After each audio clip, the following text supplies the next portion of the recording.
Hi, welcome to my VR to Moon Baby. This is hashtag Tarot Collector.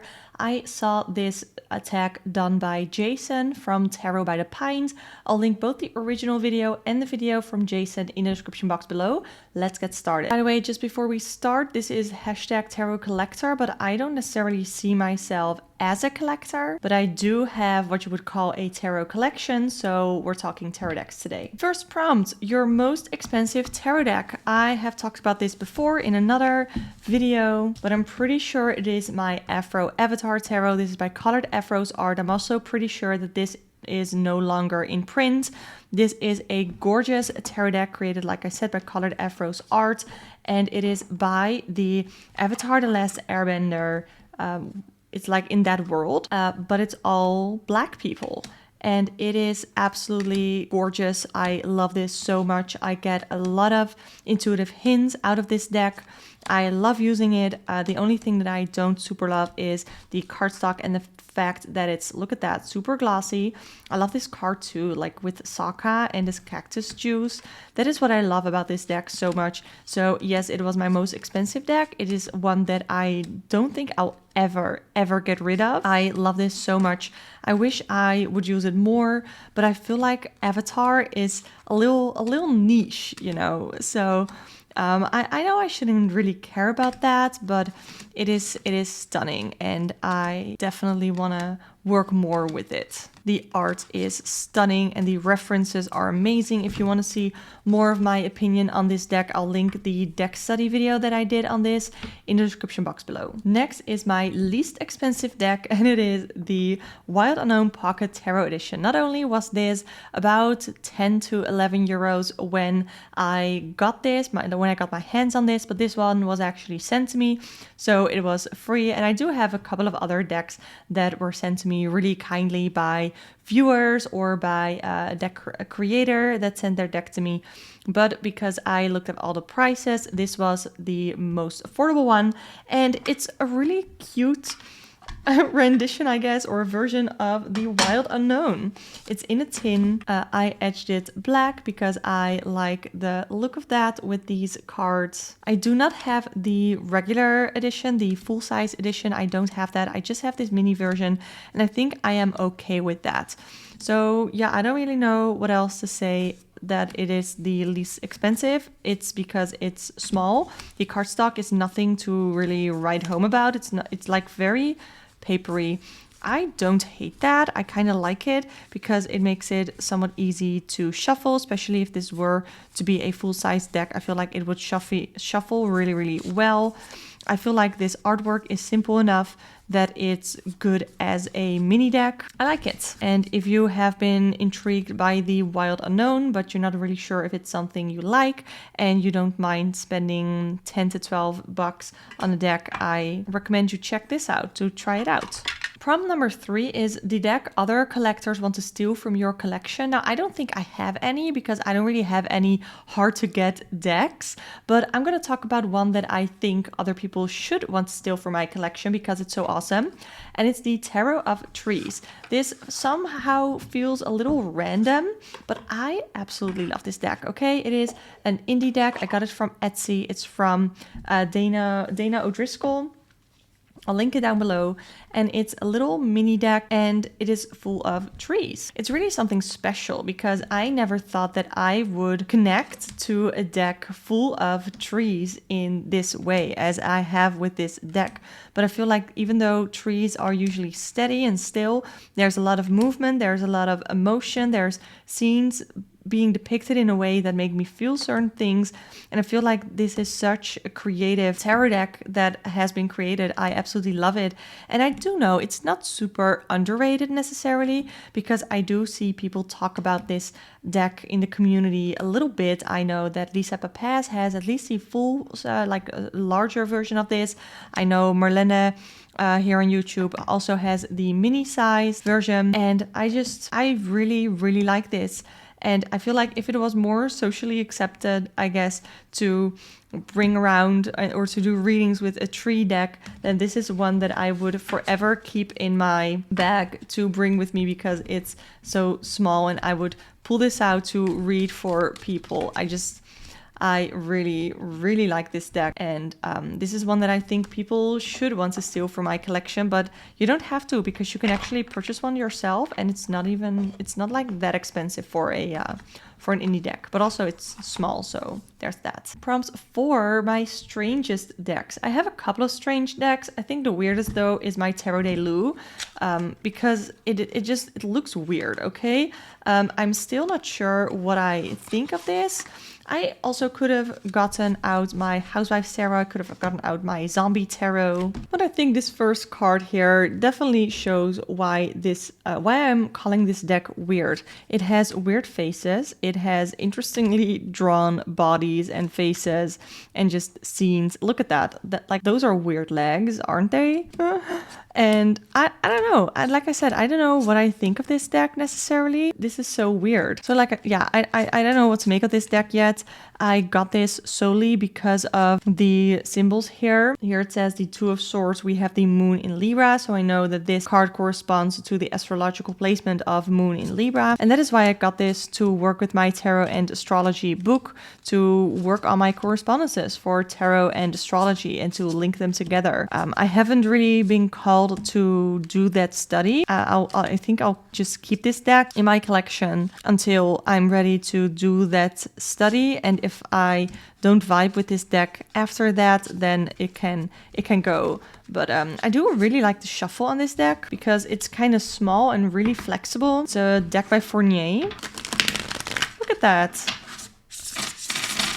Really flexible. I like it, but it's definitely really, really weird. Prompt number 5, the deck other collectors are least likely to have in their collection. Now, this has to be an indie deck, because this is just not the case for mass market decks. I think an indie decks on Etsy are very usual to get, from people's own websites are usually usual to get, but I feel like the Game Crafter website often gets overlooked. Not by everyone, but this is my tarot that I got from the Game Crafter website. And I actually purchased the tarot and the Rabbit Tarot, both by the same creator. This is a cute little deck. It is Lenormand size. It's like, I don't know, poker card, whatever. It's Lenormand size. It's the same size as my Dreaming Way Lenormand. And this one is full of like this little rat guy, and it's so cute. And it is one, I feel like, both because it's by Game Crafter, that is a reason that people are least likely to have this in their collection, but also because it's very specific. It's like this little rat,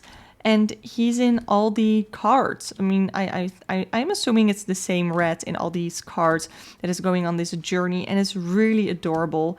I really like it. I feel like this is a deck that I would pull cards for a kid, or that if I were to have kids for myself, then I would let them read with this deck, just because it's so cute, and I feel like it has a very low threshold into tarot. Like, it doesn't look confronting, or it doesn't look hard to learn the tarot or to have your cards read with this deck. Look at the devil card with the shadow. That's so cute. So yeah, that is why I think, oh my god, the little face. That is why this is a deck that I feel like other collectors are least likely to have in their collection. Prompt 6 is the oldest deck, or the deck that you've had the longest. Well, that is just my first deck, and that is the Modern Witch. So I'm sort of showing here that I haven't really been into tarot for a long time. I got this deck pretty much exactly 2 years ago, in September 2020. And yeah, the Modern Witch was the first deck that I ever got, because I like the colors. I feel like the line work is very sharp, and that is why I wanted this to be my first deck. I definitely learned on this deck. I learned a lot from this deck. I love the more modern depictions in some of these cards. I like that this is way more clear than the original RWS that I do have the Centennial Edition. It is the best colored version, in my opinion, or just the colored version that I like the most. But still, the line work and such I don't love. I like line work like this. It's very sharp. I like the colors used here. I like that it's ethically diverse.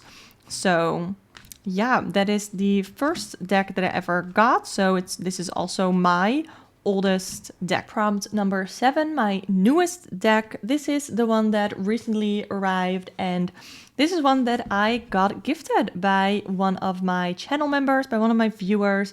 I absolutely love this deck. Okay, this is the Intuitive Night Goddess Tarot. For a while there, I didn't know if I was wanting, if I wanted this. I edged it black myself. I really love the look of that because I didn't know if I really liked this background, this sort of cartoony, I guess, this very clearly drawn background with this very photorealistic collage imagery on top. And I still don't know if I really love the imagery, but oh my god, the readings that I get with this, that is wild. This is definitely a deck that so far I'm just using for me, and I've gotten some very potent readings with this, very personal. I feel like this deck already knows me really, really well.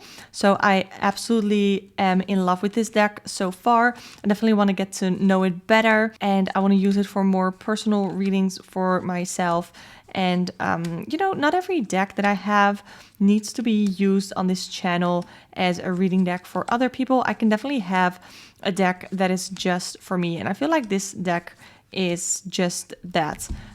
The Intuitive Night Goddess Tarot is the newest deck in my collection. Prompt 8 is the deck that made me want to collect decks in the first place. Okay, before I show this, because you're gonna laugh at me, the reason that I wanted to collect decks or just to have more than one tarot deck is that every tarot deck that I have needs to bring something new to the table, to my collection, and what I mean by that is that the images or the people on the cards offer something that another deck cannot offer. And this is just true of the Friends Tarot. This is, like I said, it's so weird and you're probably gonna laugh at me.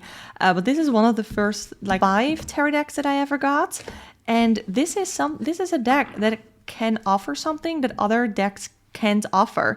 And this is not my only fandom deck. This was my first and this is one of those cards that I love so much, and that is the entire reason that I got this deck and that I like fandom decks, is because not only do I have the underlying tarot association for a card, the card meaning from the original RWS tarot, which for 5 of Wands is conflict, but here it's like there's a deeper layer. This is the name Thanksgiving episode from Friends, where it's the women against the men playing whatever this sport is, football, whatever. There's an entire episode dedicated to this storyline, and I love it so much.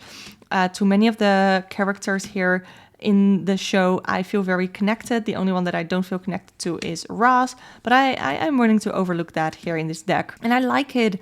I like what they've done with this deck. I like what they've done with the imagery. I guess if I were to do an entire deep dive, I could understand why in this case Monica is chosen as the Hierophant.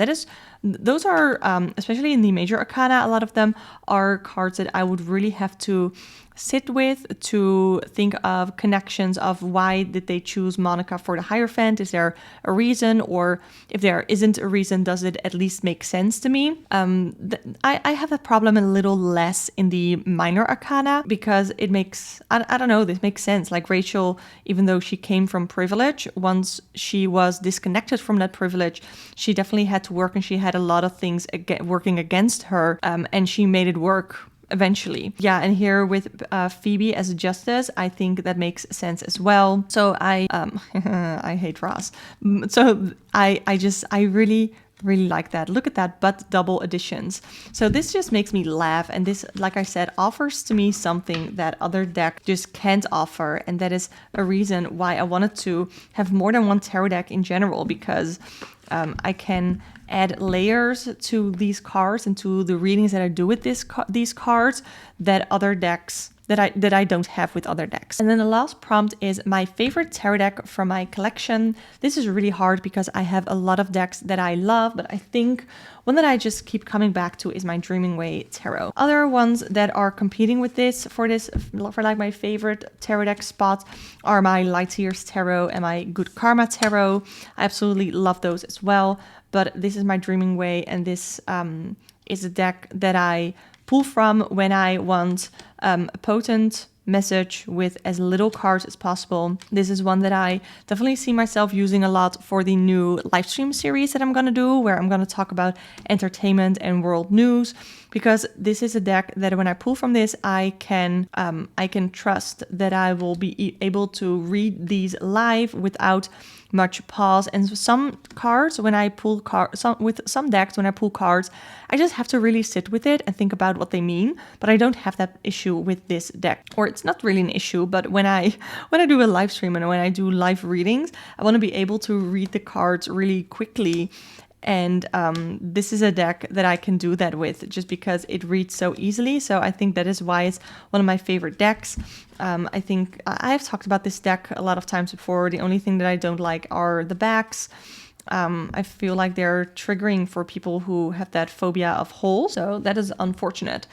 But overall, I love the aesthetic of this deck. I love the shuffleability of this deck. I love the readings that I get with this deck. So overall, I definitely think that this is the favorite deck in my collection. So thank you so much for watching. I really hope you enjoyed it. Let me know your answers to these prompts in the comments down below, or create your own video and let me know in the comments down below that you've made this video. I would love to check it out. And now that I have done my video on it, I will check out other people who have made videos on this tag as well. If you want to see more videos from me, I do tarot chats, and I'm gonna try and do a live streaming series every Saturday where I stream about world news and entertainment and fun stuff like that. I'll link the previous episode in the description box below. You can also become a channel member if you want to have the video version of my podcast, where I do a week ahead forecast through the planets and the cards. You can listen to the audio version, link it in the description. But if you want to see the cards and have the video version every Sunday, then definitely join the membership. You also get access to our private Discord server, which is a lot of fun. And you can book a private one-on-one tarot reading with me through the link in the description box as well. Thank you so much for being here. I really appreciate it. Check out the video that is appearing here on the screen. And for now, thank you so much for watching. Bye!